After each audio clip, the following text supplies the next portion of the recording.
Nations are not eternal. They are born from the crucible of conflict, the ink of treaties, the will of a people.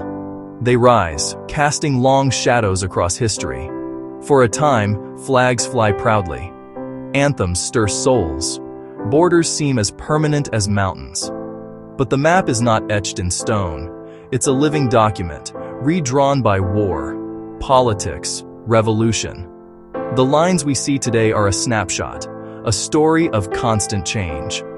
Look at any historical atlas, empires reduced to footnotes, kingdoms swallowed by neighbors, countries our grandparents knew have vanished. This is not ancient history. It happens now, within our lifetimes. The world we inherit changes. These lost nations are a humbling reminder. Not myths like Atlantis, real places, real people, real capitals, real histories. Some nations disappear not with a bang, but with a handshake. They are absorbed into larger unions, their individual sovereignty sacrificed for a perceived greater good. Consider East Germany, from 1949 to 1990. For 40 years, it was the front line of the Cold War. A communist state, walled off from its Western counterpart, located in Central Europe, a cornerstone of the Soviet bloc. Then, the Berlin Wall fell. The two Germanys, divided by ideology, chose to reunite peacefully. East Germany was absorbed into the Federal Republic of Germany, vanishing from the map, but paving the way for a unified German nation. A similar story of union unfolded in the Arabian Peninsula. North Yemen, the Yemen Arab Republic, from 1962 to 1990. South Yemen, the People's Democratic Republic of Yemen, from 1967 to 1990. North Yemen was a republic with a tribal military structure. South Yemen was the only Marxist-Leninist state in the Arab world. Their ideological differences were vast. Yet, in 1990, driven by shared cultural heritage and the dream of one Yemeni nation, they merged. The two countries ceased to exist, giving birth to the modern Republic of Yemen. Across the globe, other nations followed peaceful integration. The Republic of Tanganyika, from 1961 to 1964, independent after UK rule. The Sultanate of Zanzibar, briefly independent after the 1963-64 revolution. In April 1964, these two young nations made a historic decision. They united to form the United Republic of Tanzania. Their individual flags were lowered, a new flag was raised, symbolizing a lasting union. Another case, the United Arab Republic, from 1958 to 1961, a union between Egypt and Syria, championed by Gamal Abdel Nasser as a step toward pan-Arab unity. For 3 years, Damascus and Cairo were capitals of one nation, but the union was fraught with difficulty.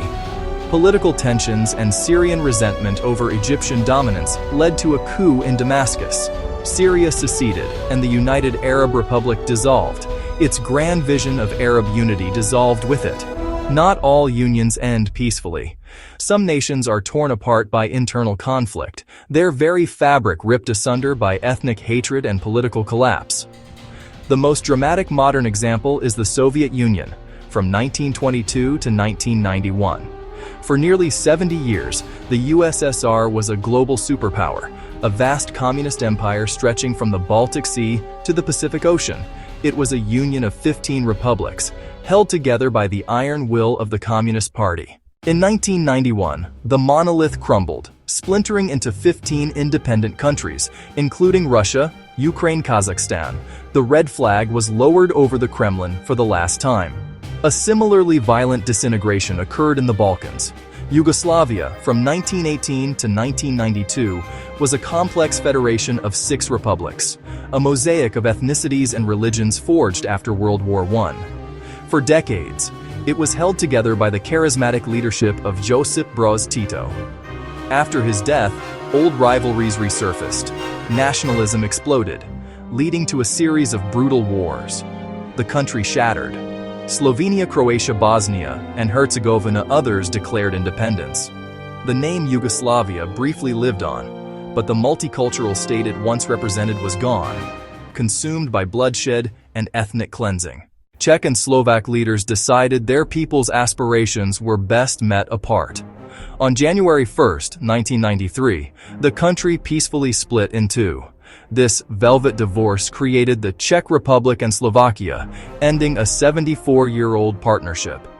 Sometimes, a nation's disappearance is a direct result of foreign invasion and annexation. The nation of Tibet, from 1912 to 1951, had a long history as a unique cultural and political entity, ruled by a line of spiritual leaders, the Dalai Lamas.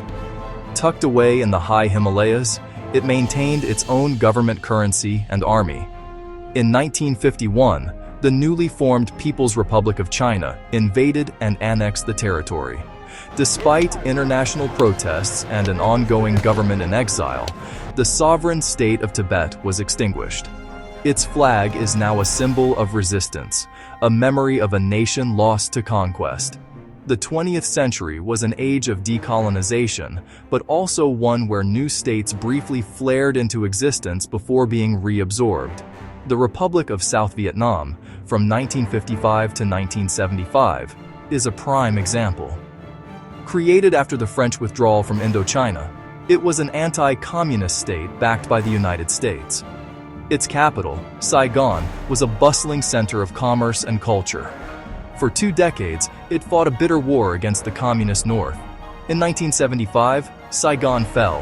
Helicopters evacuated people from rooftops. The war ended, and North and South Vietnam were unified under communist rule.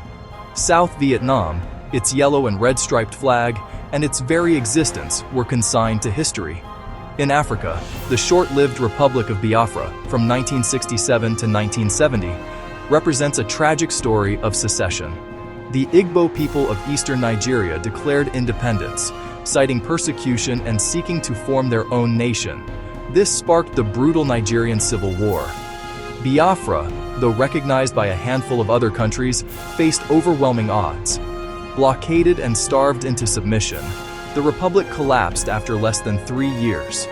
The dream of an independent Biafra died, but it remains a powerful and painful memory for the Igbo people, a symbol of a lost cause.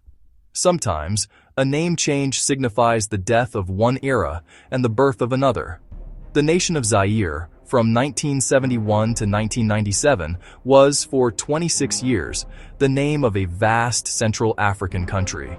It was ruled by the dictator Mobutu Sese Seko, who renamed the country from the Democratic Republic of Congo as part of his Authenticate program.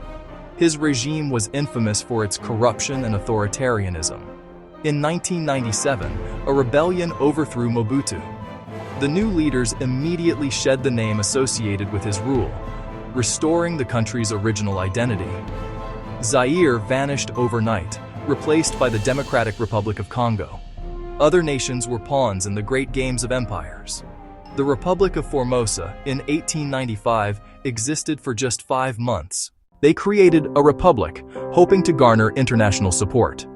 No support came. The Japanese army landed and swiftly crushed the fledgling state. It was a brief, defiant stand against an imperial tide, a footnote in history that nonetheless represents a moment when the island sought its own destiny.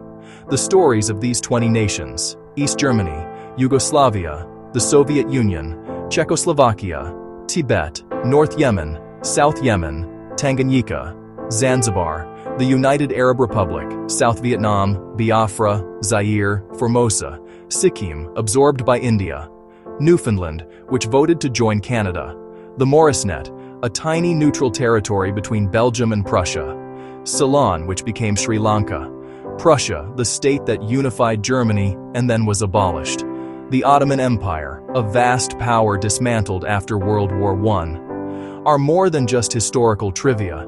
They are powerful testaments to the impermanence of the political world. Borders shift, ideologies crumble, and flags are folded away forever. What remains when a nation vanishes?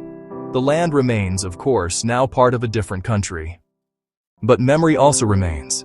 It lives on in the stories told by grandparents, in old photographs and letters, in the architecture of cities, and in the history books that try to make sense of the rise and fall. The memory of East Germany is etched into the surviving sections of the Berlin Wall. The memory of Yugoslavia haunts the post-war landscapes of the Balkans. These memories serve as a vital connection to the past. They teach us that national identity is a complex tapestry woven from language, culture, and history, but also from the political realities of a particular moment in time. When those realities change, the tapestry can be unraveled. The names may fade from modern maps, but the spirit of these lost countries continues to influence the present, shaping grievances, fueling nostalgia, inspiring future generations. As we look at the world map of 2025, with its seemingly fixed borders, it's worth remembering the ghosts of these vanished states. Their stories compel us to think about the nature of nationhood and the forces that shape our world. They are a humbling reminder that history is not over. It is a relentless, ongoing process of creation and dissolution. If you had the power to restore one vanished nation to the map, to let its flag fly once more, which one would it be? And why?